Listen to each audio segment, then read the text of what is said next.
Изложбата Полет представя 13 български и италиански автори, които работят еднакво добре, както в областта на малката графика и екслибриса, така и в областта на голямо форматната графика.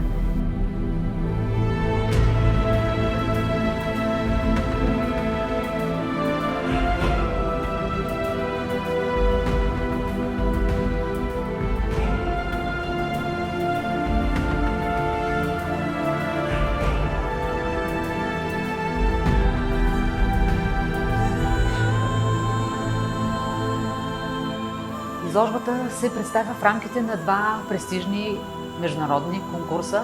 Това са 6-ти международен екслибрис конкурс Варна и 13-ти международен екслибрис конкурс Библиотека Боди Лумнаго. В България тя е показана в галерия Ларго, а през януари 2026 година изложбата се презентира в град Варезе в Италия. Така българската и италианската публика имат възможността да се докоснат до творбите на най-добрите съвременни български и италиански графици.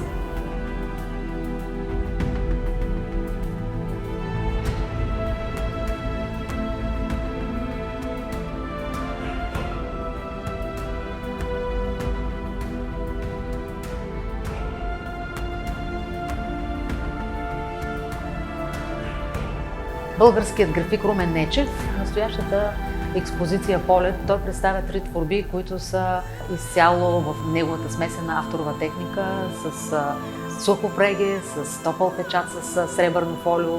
В творбите на Нечев винаги откриваме много философско значение, поглед назад в миналото и тълкуване на древните артефакти и историите на човечеството.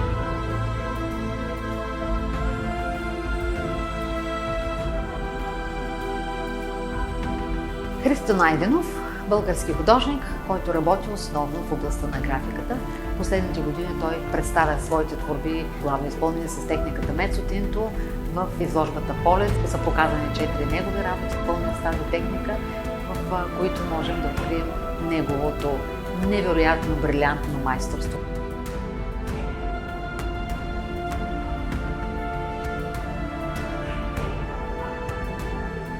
Светослав Косев се представя с 3 творби литографии, посветени на Божествена комедия на Данте. Трите творби са посветени на ад, чистилище и рай. И освен литографията, която виждаме окачена на стените на галерията, интересното е, че през мобилния телефон или таблета ние можем да открием и добавена реалност, създадена към всяка от творбите. В всяка от литографиите ние откриваме един друг виртуален свят, чрез който самото творческо изобразяване на темата се обогатява и оживява по един нов, динамичен, модерен и иновативен начин.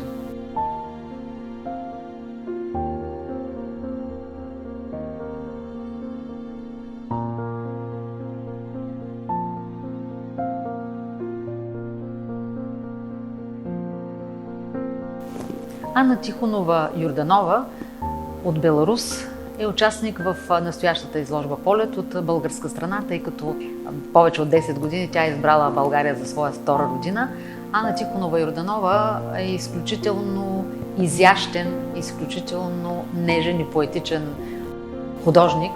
В нейните графични творби тя много често използва черната хартия, върху която със златно или със сребърно мастило създава своите образи.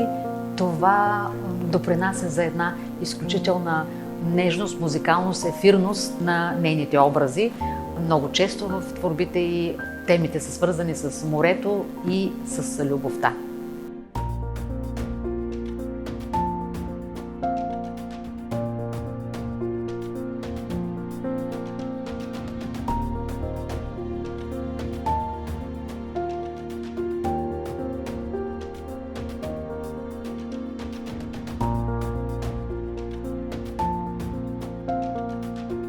Христо Керин е обичан български художник, работещ в областта на графиката.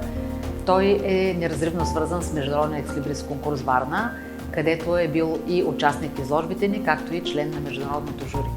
В изложбата Полет той се представя с 3 творби, създадени с графичната техника Мецотинто, техника, към която той има особен интерес в последните 7-8 години и повечето му работи са създадени точно с нея.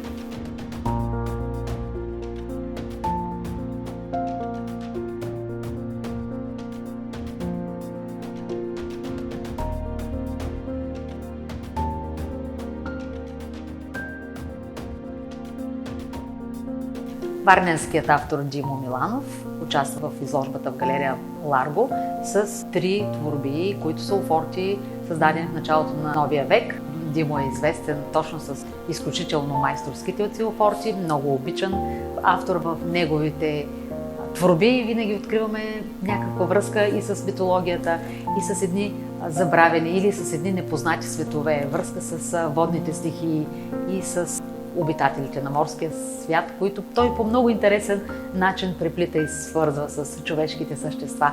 Така че винаги неговите графики са един полет на въображението.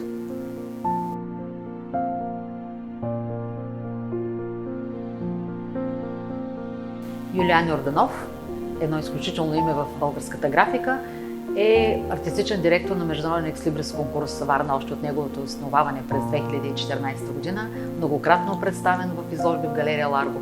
В настоящата изложба той се представя с една серия от творби от цикъла, посветен на митовете за амазонките.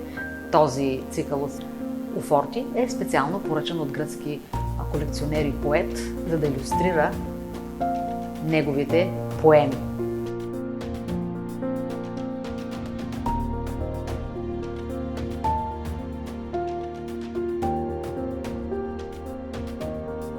Един от участниците в изложбата Полет от италианска страна е Силвана Мартиньони. Силвана работи в областта на малката графика екслибриса, но в настоящата изложба се представя с 3 голямоформатни творби, сътворени с техниките на офорта, мецотинто, акватинта. Силвана, за мен като галерист и като куратор, е особено интересна с това, че тя има афинитет към теми, свързани с природата. Често в нейните графики може да открием и животинския свят, и красотата на гората, и на елементите на природата.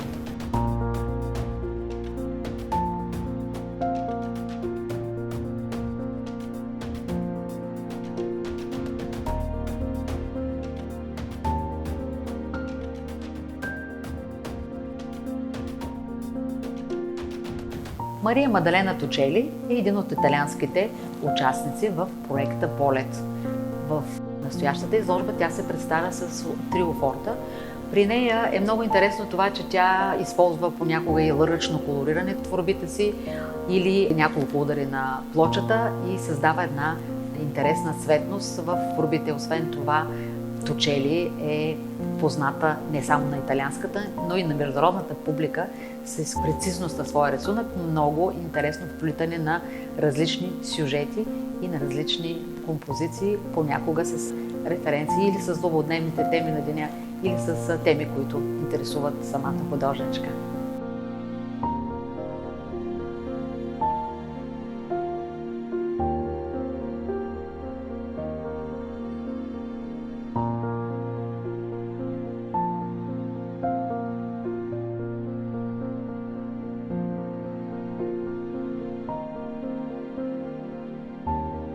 Димо Колебаров е български художник, едно от знаковите имена в съвременното изкуство.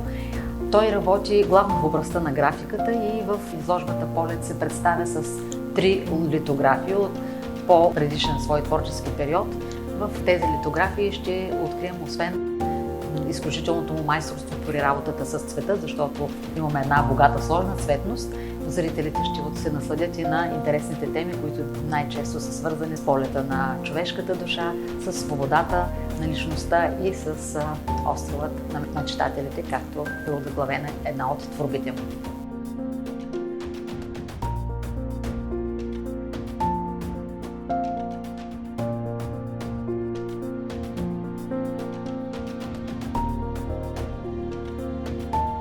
Петър Лазаров, изключителен български график с много сериозна международна кариера. Той работи повече от 30 години в чужбина, в Нидерландия, в Китай обучава студенти, В настоящата изложба се представя с 3 творби, изпълнени с негова любима техника гравюра на дърво. Лазаров е особено известен майстор на гравюрата на дърво, въпреки че работи в годините и ръчни книги, и други формати, и други техники. В настоящата експозиция той отново се обръща към любимите му теми, свързани с древногръцката митология.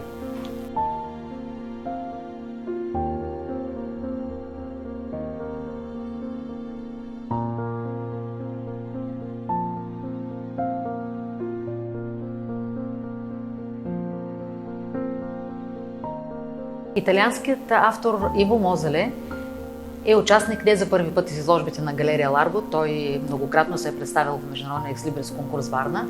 Той се представя с 3 голямо форматни творби, създадени в неговата любима техника мецотинто.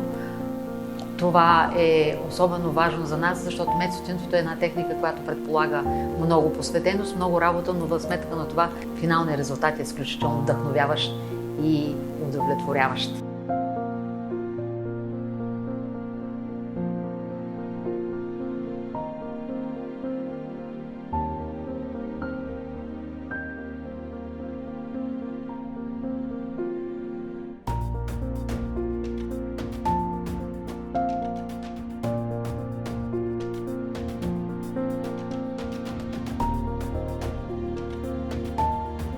В настоящата изложба Васил Колев Василов се представя със серия от портрети.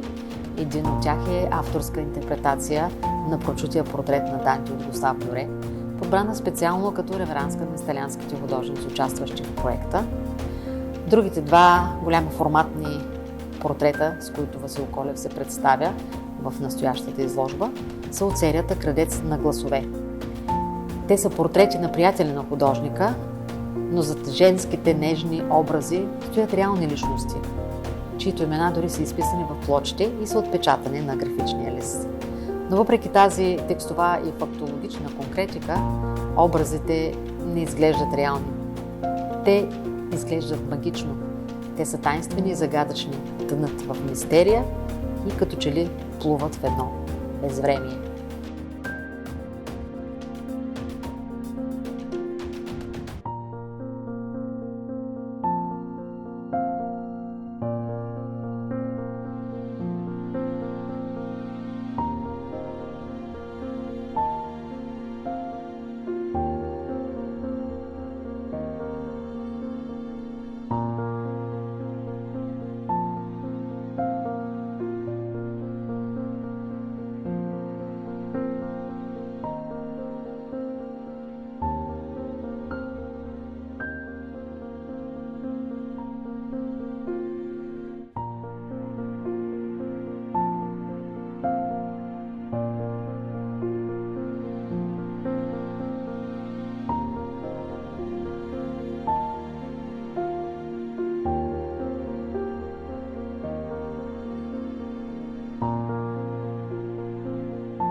Изложбата се осъществява от галерия Ларго с финансовата подкрепа на Европейския съюз, програма Next Generation по плана за възстановяване и устойчивост.